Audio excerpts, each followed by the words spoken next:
Hello, and welcome to Tennis Time with Alex. We're just a few weeks away from the championship round, and there are still 3 matches to go. But before we get to that, let's look at the latest 2 matches we've had. On August 7th, we saw Jason and Helen facing off against Gabe and Alex. Last year, Jason and Helen had beaten Gabe twice and Alex once, so history was in their favor. Going into the match, Jason and Helen had a 3-0 score to Gabe and Alex's 0-3. It looked like it would be an easy victory for the second place team to take out the 6th place team.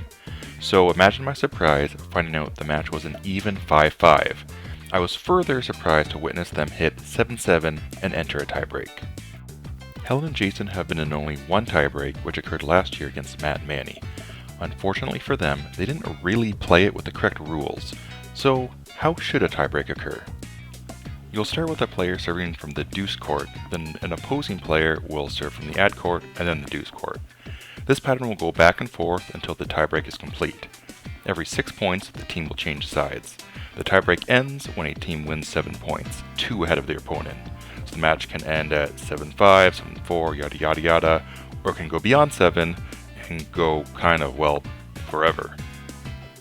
The tiebreak began with Gabe and AK quickly moving up 3-0 against Helen and Jason. And I have to say, watching the match, I was extremely impressed with Gabe and AK because they would try to run down every ball. They wanted to make sure every single point counted.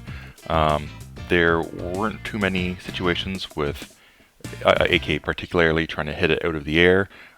They both kind of stepped back, made sure that they could make their shots, and they fought as well as they can. Of course, Helen and Jason were doing extremely well on their side, but unfortunately they couldn't really pull it off, and it ended in 7-4 in Gabe and K's favor.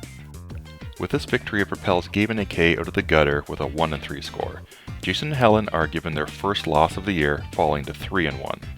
If Jason and Helen had won, that would have guaranteed them a spot in the finals. But now things are extremely interesting. Before I get into that, let's move forward 1 week. On August 14th, Ed and Anthony played Pato and Jim. Like Helen and Jason, if Ed and Anthony won that, it would secure their spot in the top 2. Pato and Jim were fighting to make sure that they can keep their dream alive of reaching second, which only occurred because of that shocking loss from Helen and Jason earlier. Going into the match, Ed had a 1-0 record against both Pato and Jim, while those two had a 1-0 record against Anthony, so on paper it could have gone either way. During the match, the majority of games did go 30-30, but Pato and Jim unfortunately could not convert more points to win those games. Ed and Anthony came out on top, 8-2, entering the 2019 Sylectennis finals. So who will they be playing against? Let's see. Let's take a look at how the rankings are done. Now this is the rankings back in 2017, right before the championship matches occurred. Obviously the team with the most wins is at the top, but what happens if there's a tie? Well, in 2017, we managed to have a 5-way tie. So we would break the ties by wins by match and then losses. We have all played the same amount of matches, so the losses should be the same. The only way this would not happen is if a match was outright not played. So if we have a tie in match wins and losses, we then look at the individual games won. You can see here that Gabe and Jim managed to win the most games, meaning when they did lose, they must have put up a pretty damn good fight. But what if there was a tie in games won as well? Then we have to look at the games lost. So this would move Chris and Matt to second, while Anthony and I were third, since we happened to lose just 2 more games than they did. So what if the games lost were also the same? How do you break that tie? Well, if somehow that actually happened, we'd have to look at the head-to-head matchup. Who beat who during the round robin stage. In this case, Kristen and Matt had beaten us 8-5 in that round robin, so they would have been second in that scenario as well. Okay, let's snap back to 2019. Here is the scoreboard as it is now with just 3 matches remaining.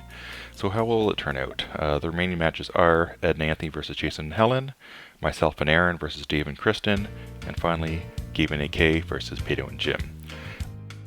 Every single one of these matches matter, and that's just plain exciting. Now, I'd like to look at each team and each matchup.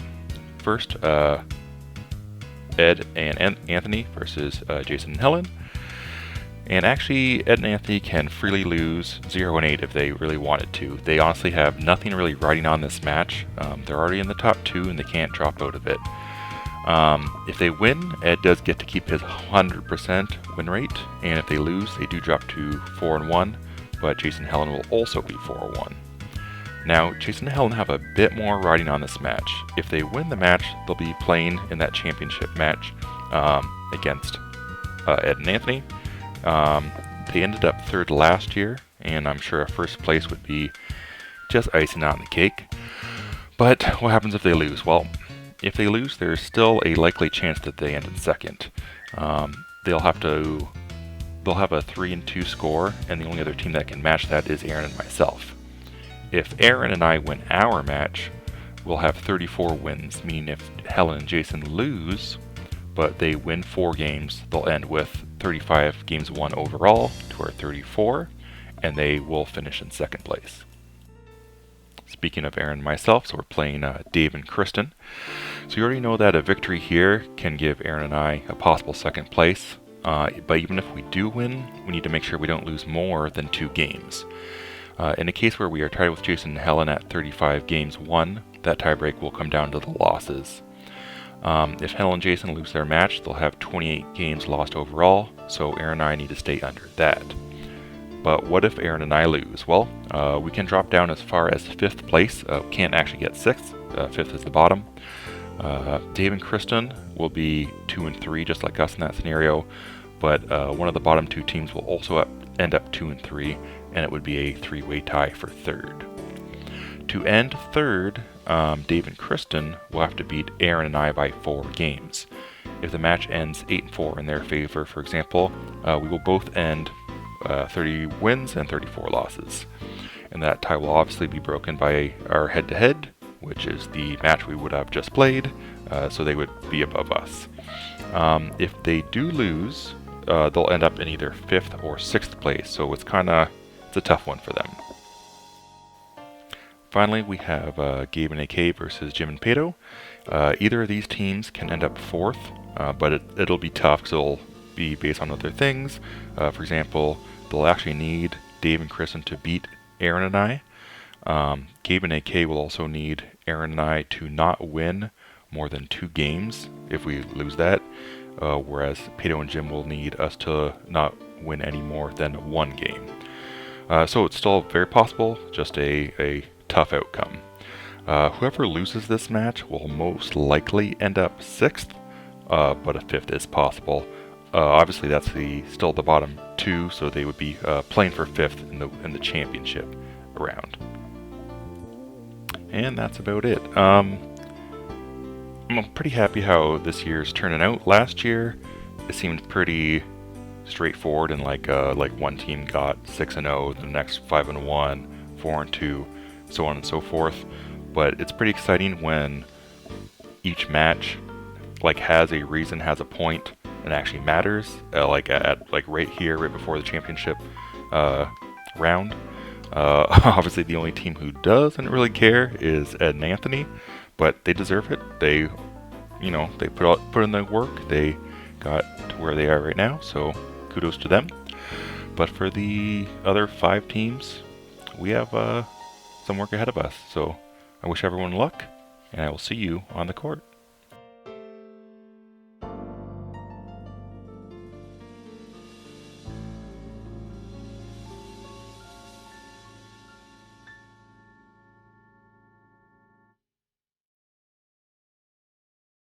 Unfortunately, people came to see fireworks, but Alex never took his shirt off.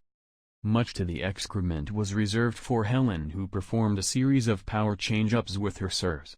An improvement from last year and a very useful tactic. Overall, it was an evenly sided match with the edging going to Jason. He just knew where to place his balls, where I simply couldn't reach. When attempts were made to return the flavor, my balls fell short and left an everlasting impression on Jason.